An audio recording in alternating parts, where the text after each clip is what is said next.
Shonen is expected to carry a positive message where good wins over evil, light overcomes darkness, and we witness the fulfillment of hopes and dreams. However, sometimes you need to stray away from these overly positive factors to create compelling, complex stories with emotional moments. Despite its usually cheery overtones, Shonen does this all the time, often creating stories with grim tones or adding dark and depressing plotlines to show character growth, downfall, or to give emphasis to key moments, or to change the trajectory of how the audience has been perceiving a story. In this video, we'll go over 10 such moments across 10 anime where we were made to take a deep dive into the darkness. Side note, these rankings are in no particular order, every one of them is kinda sad. Before we get into this list though, we want to make a very small request to our viewers. Please subscribe to this channel, like and comment on our videos, and hit that bell icon to be notified whenever we upload new content. We'd be grateful to you, and we hope to bring you the best nerdy content in the future, so without further ado, let's get right into it. The backstory of Shigaraki Tomura, My Hero Academia. Shigaraki Tomura has one of the, if not the most, tragic origin story in My Hero Academia. While the manifestation of one's quirk is a moment that usually calls for celebration, Shigaraki's life was turned upside down in the worst way possible when his ability, Decay, made its debut in his life. Originally known as Tenko Shimura, Shigaraki used to be quirkless, had black hair, and a strict and abusive father, Kotaro Shimura, while his late grandmother, Nana Shimura, was an esteemed hero and the holder of One for All as All Might's predecessor. However, Kotaro hated heroes as his own mother had sacrificed her life to protect him. As such, talking about heroes in the Shimura household had become taboo. One day, Kotaro found out about Tenko and Hana having gone into his study to see pictures of their grandmother. Hana pinned the blame on Tenko, and Kotaro furiously beat him up, aggravating Tenko's scratching issue, following which he was locked in the backyard without food. A devastated Tenko confided his sorrows to Mon as he claimed that he couldn't take it anymore while vehemently scratching himself as he hugged his dog. He held his dog tight when his new quirk, discreetly given to him in the past by All for One, activated properly for the first time. Mon crumbled and fell apart into ashes, leaving his body in a pool of blood. An already inconsolable Tenko was left in shock. Hana came out casually to apologize to him, only to be met by Mon's crumbled body. Horrified, she ran towards the house and Tenko tried to hold her back to ask for help when she too disintegrated in his hands. This worsened Tenko's already unbearable trauma and state of panic, causing him to throw up. The commotion led to his mother and grandparents running outside, only to be horrified at the sight that stood in front of them. By this time, Tenko's hair had begun to light. Seeing their faces made matters worse, however, as he was filled with bitter hatred as they never protected him from his father, which resulted in his ability causing the entire ground beneath them to be destroyed as his hand was making contact with it. The decay even reached his mother. He begged her to help him, and his mother tried to reach out to Tenko despite the situation at hand, but before she could get to him, her and the bodies of his grandparents fell apart. The noise caused Kotaro to come out, and he witnessed the destruction caused by Tenko. Naturally, he was horrified, but Tenko continued to beg for help as he himself was in a far worse state. He ran towards his father, but Kotaro immediately picked up a pair of pruning shears and smacked Tenko right across the face. Tenko was now bloodied, which only fueled his anger, as everything began with his father being the root cause. This caused something to snap within him. He was overcome with hatred and now wanted nothing more than to kill Kotaro. With that, Tenko touched his face and smacked it on the ground, leading to his father's death, while the ground around them crumbled further, causing the entire house to be destroyed. As Tenko pulled out his bloodied hand, he was left with light hair and a villainous grin at the sight of his now dead father. Neferpito's treatment of Kite, Hunter x Hunter. Gon was reunited with his father's student, Kite, who had saved him a couple of years back, right after the Greed Island arc. Around this time, Kite was on an important mission as the hand of an enlarged Chimera Ant Queen had washed ashore, and taking out this dangerous threat was a priority. Continued confrontations against the Chimera Ants eventually brought Kite into an altercation with the powerful and nefarious Neferpito. The gap in power was too much, and Kite knew he was done for. Naturally, he ended up dying at the hands of his powerful opponent. Pito had really enjoyed their fight together though, and as such, chose to keep Kite's body for themselves instead of feeding it to the Ant King. But what Pito went on to do with the body truly signaled horror. Using their specialization Nen abilities, Pito turned Kite into a dead training puppet after having his dismembered body parts stitched together. What was once a man became a doll used for training new ant recruits. When Gon eventually witnessed Kite in his mangled state, moving like a puppet, he was dumbfounded. His body parts were in unnatural positions too. As a training puppet, Kite began to attack Gon. He let the puppet land attacks on him, one after another, unwilling to defend himself until he finally dodged and hugged Kite. Realizing that Kite was no more, he told him to rest as he would deal with Neferpito all by himself. While Hunter x Hunter does have other dark moments, such as Nanika's abilities crushing people to death from a distance for refusing her more than thrice, or Pockle's torture at the hands of Neferpito, who lobotomized him to get information on Nen, the aftermath of Kite's defeat is considered the most grim, not just because of the body horror element, but also because it's the very event that changes Gon, stealing his innocence away and resulting in his treacherous Nen contract in the climax of the arc as he goes on to brutally kill Pito. Sasuke's psychological torture. Naruto. The Mangekyo Sharingan of Itachi Uchiha possessed a fascinating power called the Tsukuyomi that trapped you in a genjutsu within a warped sense of time. Itachi could then make his victim experience anything he wanted to show them over an unspecified duration. He could make a single second in the physical world feel like 72 hours in his Tsukuyomi. As a result, his victim would have to undergo whatever Itachi was handing out to them. This proved to be unfortunate for his younger brother, Sasuke. As Naruto trained with Jiraiya outside Konoha, Sasuke got wind of Itachi's return. He desperately tried to find him and was eventually face to face with the man he had been waiting to kill, as Itachi had massacred the entire Uchiha clan. Sasuke failed to land his blows on Itachi and was instead put in a Tsukuyomi again, where he was made to re-witness the slaughter of his clan. An already traumatized Sasuke had to revisit the worst day of his life for 3 days straight as per his perception of time. As per fan calculations, Itachi forced Sasuke to watch their parents get killed over 500,000 times. The aftermath of this was not just a few broken ribs and bones, as Sasuke was in a coma for over a month. The incident had messed up Sasuke for good as it broke his mind. Itachi wanted to push his mind to its limit with the psychological torture in order to provoke his Mangekyo Sharingan, but clearly he didn't have the best ideas in regards to how he should have gone about it.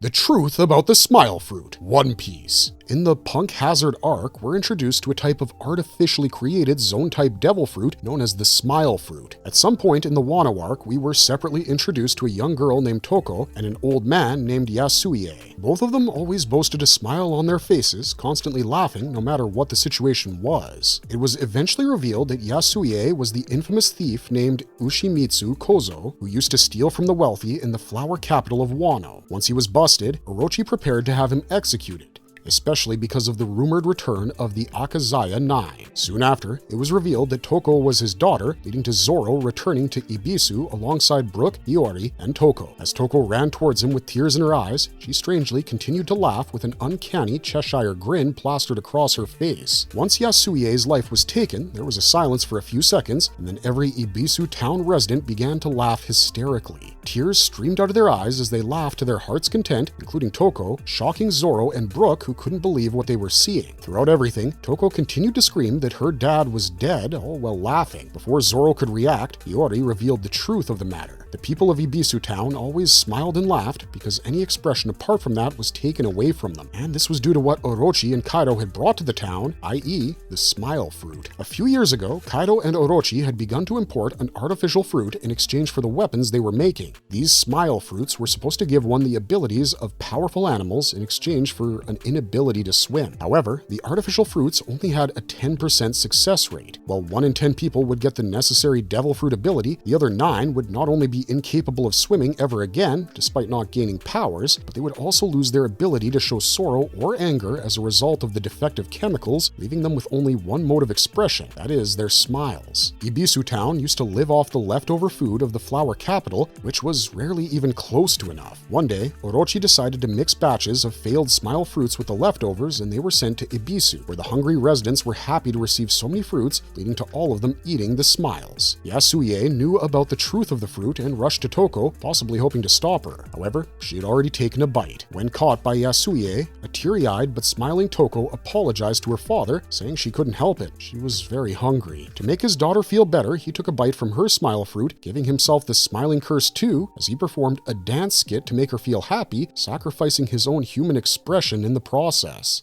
Death of Aizen. The disturbing dynamic between Aizen and Hinamori. Bleach. One of the most popular antagonists in anime, the reveal of Aizen's true nature took the biggest toll on his lieutenant, Momo Hinamori. With Renji incarcerated in the Soul Society arc and Toshiro warning Hinamori to keep a lookout for Jin, the confused lieutenant turned to her captain for some solace. She found Aizen as he was writing a letter in his room. Their ensuing interaction made the oddity of their dynamic subtly evident, as one could see how Hinamori was overly reliant on him, while Aizen had the upper hand which he could exploit easily. The next morning, morning, on the way to the assembly meeting, Hinamori stumbled upon Aizen's dead body. In a state of complete shock, a shrieking Hinamori remembered Toshiro's words and attacked Jin to avenge Aizen, but was intercepted by his lieutenant. Due to attacking a captain, she too was incarcerated. Later, Rangiku handed her the letter Aizen had written for her, where he told her he wanted her forgiveness for getting her involved in all of this, even though he didn't wish to. He pinned the blame of his death and Rukia's potential execution on her childhood friend, Toshiro. This became the trigger point for Hinamori to escape prison and attack Toshiro, as Aizen had specifically requested Hinamori do so, not just as her captain, but as a man, fueling her rage further. However, Aizen was obviously alive, and the entire situation with his death was caused by his Bankai that can cause hyper-realistic illusions by messing up the five senses. She eventually followed Toshiro and Rangiku to Central 46, where Jin Ichimaru came to her and took her to a deeper compound where she was reunited with Aizen. Naturally, Hinamori was shocked and teared up. The entire back and forth between the two of them was quite disturbing due to the lopsided power dynamics. Hinamori was like putty in front of him, while Aizen continued to sweet-talk her, patting her head and telling her that he missed seeing her. As Hinamori cried with her head on Aizen's chest, he thanked her and uttered the word goodbye as he stabbed her through her chest. Hinamori fell to the ground in utter confusion. Aizen and Jin left only to be found by Toshiro, who ended up seeing Hinamori's supposedly dead body. This prompted Aizen to say that he should not have left her body lying around, and instead should have chopped it into pieces so that she wouldn't be found. Soon after, Aizen explained himself, stating that he knew of Hinamori's extreme admiration for him, which made it easy for him to manipulate her. He then claimed that he intentionally built her to not be able to live without him, and by killing her, he had extended his mercy and done her a favor. This moment wasn't grim because of what we saw, but because of what was implied. The absurd dynamic between Momo and Aizen, which mirrors grooming, accentuated with the immense size difference between the two and the power imbalance, and Aizen always having ill intentions, makes the final shared moment between Captain and Lieutenant extremely disturbing and dark. Nina being turned into a chimera. Full Metal Alchemist Brotherhood. You know, we're pretty sure this is the moment a lot of you were waiting for when you clicked on this video. In the very early episodes of Full Metal Alchemist Brotherhood, we're introduced to a man named Sho Tucker, renowned as the Sewing Life Alchemist. He gained his fame 2 years before the events of the series, as he was the first and only alchemist ever to create a chimera that could speak, leading to him getting the State Alchemist's license. When Edward and Alphonse Elric met him, they got well acquainted with his 4-year-old daughter Nina and their dog Alexander. Meanwhile, his wife had left 2 years prior before he even got his license. Now, here's the strange thing about the first talking chimera made by Sho Tucker. It would utter only one phrase: "I want to die." It eventually did die after refusing to eat, implying the presence of something human within it, as a regular animal would eat when hungry and, for the most part, wouldn't have suicidal thoughts. But this was a chimera. After meeting Tucker, Edward and Alphonse spent their time studying his research and bonding with Nina and Alexander, even leading to Nina referring to Edward as Big Brother. Eventually, Tucker created another talking chimera to retain his license. A dog-like creature with the nose of a lion, brown long hair, and a brown tail, Tucker tried to get it to say the name Edward, and so it did. Tucker patted the chimera, and both Edward and Alphonse were amazed by the creation. That is, until the chimera called Edward Big Brother. Edward put 2 and 2 together and realized that the disappearance of Tucker's wife coincided with the time he had made his first talking chimera and gotten his certification. When Edward asked him where Nina and Alexander were, Tucker realized they had caught on to him. There were always limits with animal transmutation, but Sho Tucker had bypassed it twice. Once while using his wife to make a chimera, leading to the one who would claim it wanted to die, and then again when he used his daughter and the family dog to retain his license. While Edward beat Tucker up, the chimera referred to him as Dad and asked him if he was hurt. Edward eventually had to stop while the chimera kept chanting the words, "Let's play." Later, after the brothers were gone, Tucker spoke to his chimera when Scar came in and killed him. The chimera closed in on Tucker's dead body, nudging his fingers with tears in its eyes and calling him Dad. To relieve her of her pain, Scar killed the chimera as well. The fact that this happened to a literal child and a harmless dog made this moment so dark, especially considering how pure-hearted they were. As it stands, it's difficult to stomach any kind of grotesque display involving children and animals, especially dogs, and this scene combines both in the most grim way possible. To top that off, it's Nina's father who does this to her, 2 years after subjecting his own wife to the same fate, all for the sake of a stupid certificate. The story of Nanachi and Midi. Made in Abyss. Despite a more Kids Bob visual approach, Made in Abyss can get quite dark. Very early into the story, we're made aware of the existence of a curse in the abyss that makes it physically difficult, if not outright impossible, for divers to ascend to the surface. When the same happened to Riko while ascending from the 4th layer, she ended up bleeding profusely from every orifice in her body. But this led to her and Reg meeting Nanachi, who ended up saving her. Now, Nanachi was a hollow, and so was his partner, Midi. Such creatures were formed when a human was made to ascend from the 6th layer, which stripped a person of their humanity or life. As such, both Nanachi and Midi looked animalistic, especially Midi, and unlike Nanachi, he was barely sentient and more akin to a blob of flesh with fur. But at some point, they used to be humans, with Nanachi being a boy and Midi being a girl. And their story was one of the most tear-inducing and dark stories of Made in Abyss. The legendary White Whistle Delver, Bondrude, used to bring kids to the abyss and experiment on them to eventually find a way to negate the curse of the abyss, that is, the strain of ascending. Well, on the 5th layer, where the kids were kept, Nanachi and Midi grew to become very close. One night, Midi was called and Nanachi secretly followed her. This led to both of them becoming subject to Bondrude's experiment. It was revealed that the technology he used had the ability to force the curse completely onto one side. While Nanachi was scared, a teary-eyed Midi told him that she would endure as much as she could. The elevators were then made to descend to the 6th layer and then brought back up. The curse caused Nanachi to start growing fur, a tail, and overall a rabbit-like humanoid appearance. Meanwhile, Midi was in pain and began to bleed out. As her body distorted into something inhuman, Midi kept saying that she wanted to be killed. But Midi grotesquely morphed into her inverse blob-like form and lost her humanity. Meanwhile, Nanachi became an almost success considering he still attained some animalistic traits. Following this, Midi had become unfortunately immortal. As her last wish was to die, Nanachi eventually came to a point where that is what he wanted to give her. So when he met Reg, whose incinerator proved to be capable of leaving permanent damage, he requested he kill Midi so as to alleviate her from her continued suffering. Similar to the case with Nina, the fact that such a tragic thing is happening with children is what makes this moment so dark and so emotional at the same time. It's most definitely a tearjerker. Nanachi's cute, stylized appearance contrasts with his story, once again playing upon the factor of something pleasing on the outside having a doomed origin. To top that off, Nanachi's strong bond with Midi makes the matter even worse. The Fate of Junpei Hoshino, Jujutsu Kaisen. Being a story that revolves around sorcery and curses, we see one of the darkest and most heartbreaking of JJK's storylines in the first season, thanks to Junpei Hoshino and Mahito. As fate would have it, Junpei, upon watching Mahito perform jujutsu, came under Mahito's wing, especially because he was getting bullied incessantly in school, where he was regularly assaulted and at one point had his forehead burnt with a cigarette. As a mentor to Junpei, Mahito contributed to the former becoming a jujutsu sorcerer.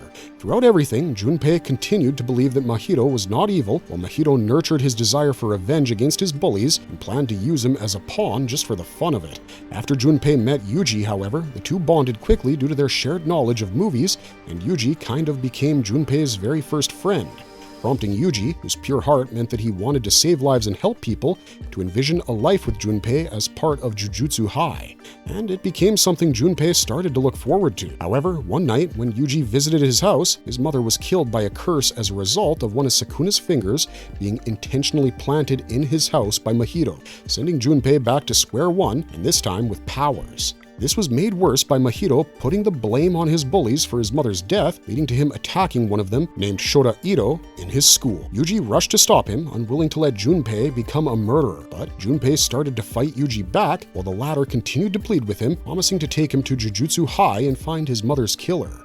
Just when his words had begun to get through to Junpei, Mahito arrived. Junpei then put two and two together and realized that he was the one responsible for his mother's death. Meanwhile, Mahito placed his hand on Junpei's shoulder and mutated his body, turning him into a grotesque blue curse-like platypus. In this state, Junpei lost the majority of his human intelligence, while Mahito forced him to fight Yuji. Meanwhile, Junpei retained enough sentience to know that he had been misused, and with tears in his eyes, asked Yuji for help and questioned why this had happened. However, the curse quickly caught up to him, causing him to fall to the ground and die. This moment was dark not just for Junpei, but also for Yuji, who lost a part of his heart as he felt the desire to kill for the first time in his life. Eren manipulates Grisha into killing the Reese family. Attack on Titan. From the very beginning, Attack on Titan had cemented itself as a dark show. Body horror galore with depictions of gore and the uncanny faces of the pure Titans, or the movements of the abnormal Titans, the depiction of child soldiers, the grim truth of the world hiding behind the walls of Paradise Island, and an aggressive and violent protagonist who craved destruction due to having witnessed the horrors of life as an Eldian and a subject of Ymir. Each moment contributes in making a shocking plot twist its darkest moment. Yeah, we're talking about the day Eren made his own father kill the Reese family. Throughout the first 3 seasons, we always thought Eren Yeager was a victim of his circumstances. However, things changed after the reveal of the world outside the walls, its continued existence, and the truth of the Eldians, which turned Eren into a more stereotypically edgy character, for lack of a better word. This also brought him into cahoots with his half-brother from Marley, Zeke, who was of royal blood as the son of Dina Fritz, that is, the woman who became the Titan who would later kill Karla Yeager and Hans. However, a mind-boggling truth is revealed after Eren and Zeke come into physical contact, bringing the both of them into the paths thanks to the power of the founding Titan within Eren and Zeke's royal blood, which can give Eren access to these powers. As the two brothers revisit Eren's older memories in the paths, we ultimately reached a point where we were made to witness the events of the night where Grisha had killed the Reese family. Of course, because Grisha had the Attack Titan before Eren, Eren had access to his memories. However, it was soon revealed that the Attack Titan had a special attribute where its user could access future memories or send memories from the future to previous users. And this is what happened when Grisha was initially struggling to kill the Reese family, especially with children present. As Eren and Zeke visited this moment, we saw Eren from this future walk up to his father and compel him to kill them for the sake of Eldia and his loved ones, such as Dina and his sister.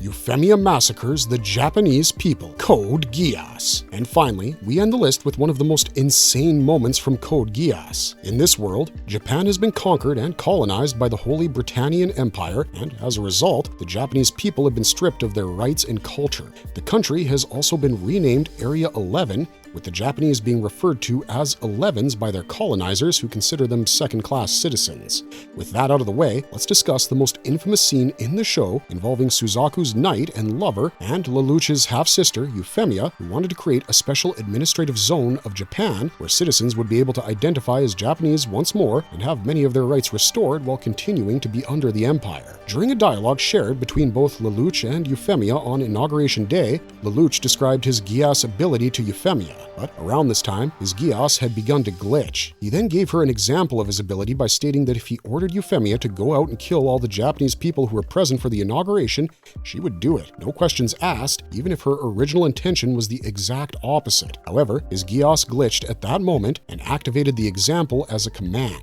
And the catch with this Geass was that he couldn't use it on the same person twice, so now Euphemia would follow through with that order. When it activated, Euphemia tried to resist for a moment and then fell to her knees. However, in a second, her mind was made up and she flatly claimed that she had to kill the Japanese. Euphemia picked up a gun and ran to the stage. She addressed all the Japanese people in the crowd and requested they die, causing widespread confusion among Britannians and the Japanese alike. She spoke sweetly throughout, making the scene even more disturbing as she claimed how she was hoping the people would die by committing suicide, but she knew that wasn't possible. So she sent out the command to the soldiers to wipe everyone out, took the first shot herself, killing a formerly hopeful Japanese person. Everyone panicked, running for their lives, while Lelouch continued to remain powerless. There was bloodshed all over, ruining a day that should have brought hope just because of a Geass glitch. The scene was devastating, with visuals of tattered stuffed toys, crying babies, and old people begging Zero to save them. Lelouch had only one choice: to kill Euphemia. If he hadn't shot her and left her fatally wounded, she would never stop killing the Japanese people as long as she was alive. During her final moments, Suzaku lied to her by telling her that the inauguration went well and the people were happy, while the outside world dubbed her the Massacre Princess. Marvelous verdict. What sets these particular scenes apart in comparison to some of the other dark scenes of their respective shows is the emotional impact they cause. It's not dark because it's edgy, it's dark because most of these moments symbolize something sinister and heartbreaking, such as the loss of Yuji's innocence or Nanachi being forced to lose someone he considers to be his treasure. With that, today's video comes to an end. Did you enjoy it? If you feel we missed one of the darkest moments in Shonen history, please let us know in the comments and share your thoughts. Maybe we'll make a whole video on it in the future. While you're down there, don't forget to like and subscribe if you enjoyed this video, but otherwise, that's all we got for you today. Thanks for watching, stay safe out there, and have a marvelous day.